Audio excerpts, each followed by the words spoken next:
Về phần các di chuyển và về trận này tiếp theo các đồng chí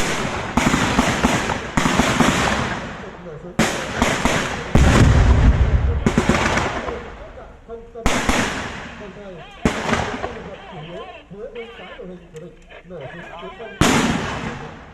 để ướt nó cháy.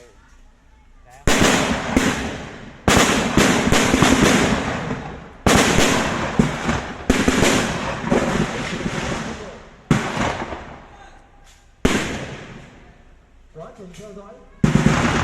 quân cơ động chiến đấu chỉ là tiểu thương rất là để đúng thời cơ chặn đúng đội hình Giống là đối thủ đấu lửa các bộ phận tổ chức